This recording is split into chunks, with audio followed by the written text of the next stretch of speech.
Jump on in. Yeah, all right. Good morning, YouTube. Good morning, everyone. I hope everyone's having a great day. I am going to be taking over today, and we've got a lot of news. We got a lot of news coming up in this. Well, let me move this. We got a lot of news coming up in terms of markets this morning, overnight, and some nice things to see. So naturally, the best thing to see is that on a contract adjusted basis, the S&P futures have actually reached an all-time high overnight, hitting that 88.75. I'm just looking at it right now, that overnight high. In terms of general overnight highs, all-time highs, we did hit that 97.5, so we got about 9 points to go to actually break through. So the ES September month actually did hit that all-time high, but for the continuous contract all-time high, we're about 9 points away from that 97.5 level. So that overall high is going to be a huge test. I think we're going to get a lot more movement on the day. We just breached a new high. We could see it continue chugging along, or we could see it fail aggressively. So I think there's going to be an outcome to either end. NASDAQ too, hitting all-time highs, but this isn't new for the NASDAQ. NASDAQ has been hitting all-time highs day after day, week after week, and we're not surprised. We're more surprised to see that S&P turn around and hit an all-time high. So we're going to be very interested to see what happens today at these highs. And again, we haven't seen these levels since February. It's been quite a while, nearly half a year, and we're back at them again. So we've seen a lot of stimulus. A lot of the stimulus has helped this all-time high. So what does that mean? First of all, we hit these all-time highs on a pretty low volume, which is a little concerning. The sustainability of the markets being at this level is starting to drop down a little, but a lot of this is due to stimulus. Now, there have been growing stimulus concerns recently as Republicans plan to introduce a scaled-back virus relief package that would include $300 a week in supplement unemployment benefit. And additional U.S. Postal Service funding will be included in this, and also small business aid. Now, these are reports from Bloomberg, and there have been discrepancies and a battle between Republicans and Democrats to actually get this new stimulus out. So we're going to see how that affects the markets and how it does actually come out. Will we get a more firm answer, or are we just going to get this back and forth? So that's what the market is waiting for a lot, and a lot of this good news. The progression is helping it push higher. Now, the legislation will also include protection for employers against lawsuits over COVID-19 infections, which is interesting. However, overnight in Hong Kong, the Hang Seng Index closes up 0.08%, and Japan's Nikkei 225 index actually falls 0.2%. So this was after obviously the U.S.-China tensions started to increase a little, as we've seen more restrictions on tech, more restrictions on the Huawei focus on cutting access to commercially available chips.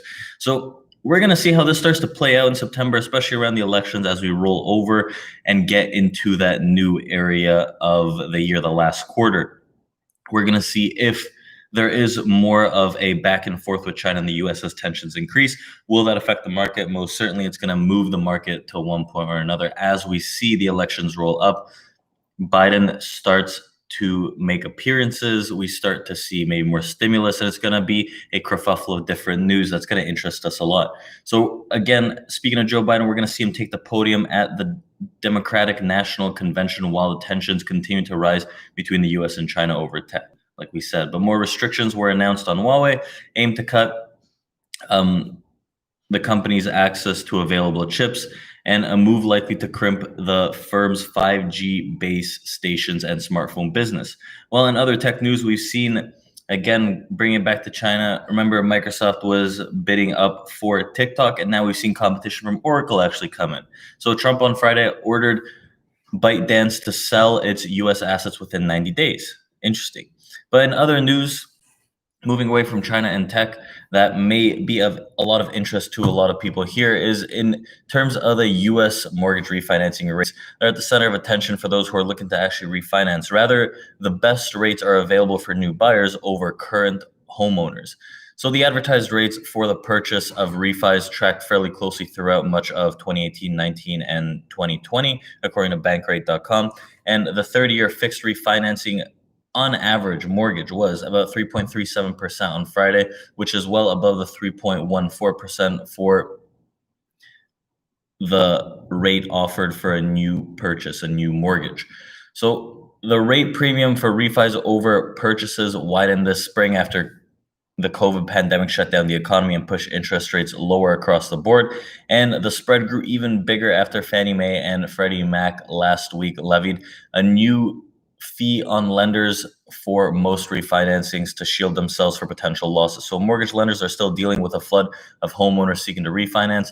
So some are prioritizing purchases, often offering lower rates to grab new businesses, as we've seen a continuous boom in more of these mortgage companies across the states. So in other news, if we bring it back to China, naturally, the Chinese Center for Disease Control and Prevention, built to stop pandemics like COVID, stumbled when it mattered most. So the virus was rampant in Wuhan by the time the head of the agency learned about it in late December. So by January, late January, when authorities ordered the city lockdown, it was spreading across the world already.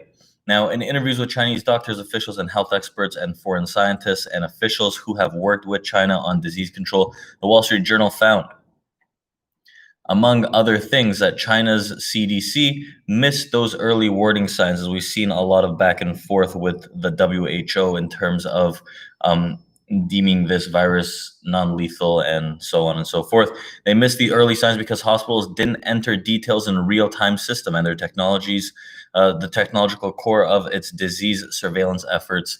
And in addition, the agency was outflanked by local authorities intent on hiding the bad news from China's leaders and hobbled by financial and personnel problems.